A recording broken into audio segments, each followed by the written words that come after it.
On se retrouve quand même beaucoup dans ma salle de bain là, je trouve, hein. Je vais essayer de pas être trop longue et d'avoir qu'une partie sur ce sujet-là et d'après de vous montrer un peu ce que je suis en train de faire en ce moment. Mais j'ai l'impression que j'ai pas le droit de me plaindre en fait, parce que c'est moi qui ai choisi la situation. Est-ce que travailler à son compte, c'est qu'une partie de plaisir? Pas du tout.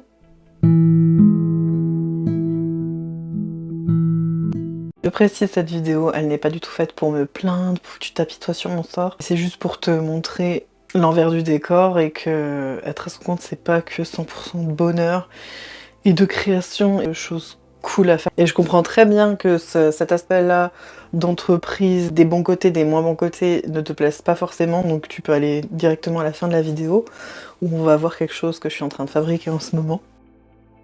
Et sinon pour les autres, écoute, si t'es à ton compte, vraiment dis-moi ce que tu ressens par rapport à ça, ce que je vais te dire juste après. C'est compliqué, surtout quand t'as un coup de mou, un coup de blues que tu veux, un coup de cafard, un coup de déprime. Je pense qu'on est beaucoup dans ce mood-là. Si tu ne l'es pas, mais tant mieux, vraiment tant mieux. On est en début d'année, voilà, il fait moins beau, il y a moins de luminosité, on voit moins de monde, c'est plutôt une période d'introspection. On est plus à l'intérieur, donc moi j'adore, hein. C'est une autre ambiance en fait, les fêtes de fin d'année sont passées, le côté un peu magique, joyeux peut-être est passé, je sais pas, mais là ça va pas. Bientôt ça fait 1 an d'entreprise et je fais le bilan et c'est mitigé dans le sens où voilà, il y a des choses hyper positives et d'autres pas du tout. Il y a beaucoup de points positifs à être à son compte. Tu gères ton temps comme tu veux, tu gères ce que tu veux faire quand tu veux le faire, avec qui tu veux travailler. Il y a vraiment une grande liberté, ça c'est génial. La contrepartie, c'est qu'il faut vraiment être organisé, savoir gérer son temps. Je pensais que c'était mon cas, mais en fait, je me rends compte que pas du tout. Parce qu'il y a des journées où je fais 15 heures de travail sur les tâches que je devais effectuer, et il y a d'autres jours où j'arrive rien à faire en fait. Et c'est hyper frustrant, parce que j'ai du travail et je me dis, il faut que je fasse ça. Et j'arrive pas à aller aussi vite que je voudrais, être efficiente. Dès que j'arrive pas en fait à faire ce que je devais faire, ça m'énerve et je culpabilise. Alors que je devrais pas en fait. Puisque je peux compter que sur moi-même et que si ça fonctionne pas, c'est lié qu'à moi, mais je me mets une pression, mais de fou. L'aspect que je trouve hyper compliqué aussi, c'est de gérer les réseaux sociaux. Même si c'est hyper chouette, que tu rencontres du monde aussi, c'est génial, en plus tu peux toucher une grande audience. C'est vraiment top quand tu lances ton entreprise, mais la contrepartie, pour ma part, dès que tu publies, forcément, tu attends de l'engagement derrière, tu attends une visibilité.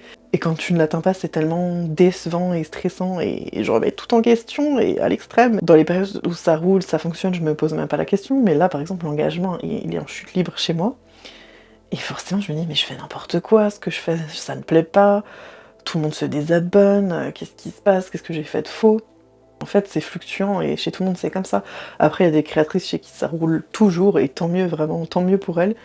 Et il y a d'autres créatrices comme moi ou comme d'autres copines créatrices avec qui on a pu parler où l'engagement est vraiment hyper fluctuant aussi. Même en prenant de la distance, justement, les fois où t'as un peu un coup de mou, c'est stressant. Par rapport aux réseaux sociaux aussi, il y a un aspect hyper important que j'avais négligé et pourtant qui est vraiment fondamental. C'est la stratégie marketing. Mais moi, je n'y connaissais absolument rien en fait. Les réseaux sociaux, je les ai enregistrés sur mon téléphone pour mon entreprise. J'y connaissais rien. Au tout début, je crois que j'avais publié sur Facebook et sur Instagram, mais je publiais peut-être une fois par mois. Je comprenais rien ce qu'il fallait faire. Et après, je me suis formée, j'ai appris, j'ai eu des conférences. Donc c'est très intéressant parce que t'apprends des nouveaux outils, mais j'arrive mieux à gérer ce que je dois faire au niveau des réseaux. Mais j'ai toujours l'impression que c'est pas suffisant. Alors qu'en fait, je pense que ce sera jamais suffisant. Et qu'il faut que j'accepte que ça peut pas être parfait. Mais c'est frustrant, mais la frustration fait partie de la vie.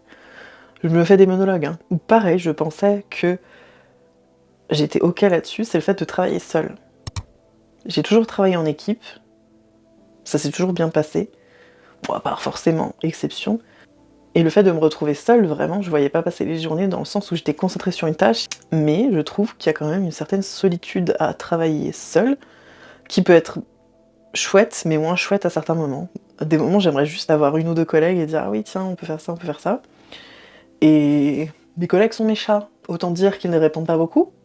Hein, pourtant, je les questionne, mais leurs réponses. L'aspect aussi qui est compliqué, c'est le volume de travail, dans le sens où il y a beaucoup de choses à faire. Il faut être multifonction, ce qui est chouette, mais en même temps, il faut être organisé. Très organisé. Vraiment bien organisé.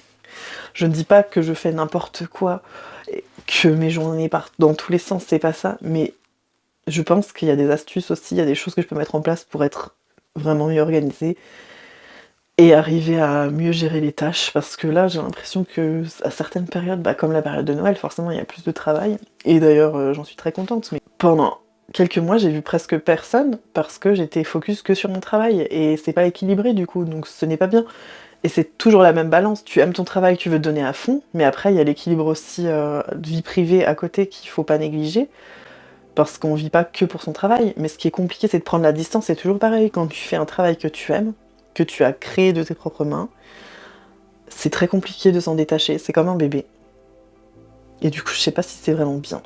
Quand il y a des coups de mou, forcément dans ton entreprise ça se ressent aussi, mais tu dois pas flancher et tu dois tenir la barque à flot, coûte que coûte en fait. Et même si tu vas pas bien, même si t'as un coup de blues, tu dois pas le montrer, dans tes interactions ça doit pas se ressentir. Mais comme c'est ton entreprise, c'est très compliqué. Quand j'étais employée, même s'il y a des moments où ça allait pas du tout, j'arrivais à ne pas le montrer. Parce que je prenais la distance. Mes problèmes restent chez moi et quand je travaille, j'arrive plus ou moins à être concentrée sur mon travail. Mais là, vu que mon travail, c'est mon travail, ma création, ce que j'ai fabriqué de A à Z, et aussi le fait que là, il y a des projets que j'avais en cours qui n'ont pas pu être réalisés à temps et qui sont reportés et du coup, c'est hyper frustrant. Et là, j'ai tout un questionnement dans le sens où il y aura des gros changements dans les mois à venir, pas tout de suite, mais dans les mois à venir. Vu que c'est flou, vu que je sais pas si ça va plaire, je ne sais pas comment ça va être accueilli, parce qu'il y aura vraiment des gros changements. Je vais peut-être changer de nom. Enfin, ça fait que là, j'ai une baisse de morale. La bonne nouvelle, c'est que tout fluctue, donc le moral aussi. Mais là, je pensais pas que j'allais avoir une baisse de morale comme ça, et c'est pas de motivation, c'est pas la même chose, hein. La motivation, elle est là, mais c'est le fait que je pense que j'ai accumulé beaucoup de stress, de fatigue aussi, et du coup, ça se ressent maintenant. Forcément, c'est pas agréable d'être dans cet état-là. Même si je le montre pas, j'en parle pas forcément, mais c'est interne. Du coup, là, il y a de la neige dehors, j'en profite pour aller me balader, etc., pour essayer de me ressourcer. Mais c'est long. T'as des astuces? Me dire juste toi ce que tu fais quand t'as une baisse de morale, c'est avec grand plaisir. Et là, je vais te montrer un petit peu ce qui se passe à l'atelier en ce moment. J'espère que cette partie n'a pas été trop plaintive, trop horrible, mais c'est la réalité du terrain, je trouve. Derrière les posts Instagram où tu vois des belles images, des créatrices, des créateurs, j'en sais rien, des photographes, ce que tu veux, il y a aussi toute l'autre partie qui est moins cool, et ça fait partie du travail en fait.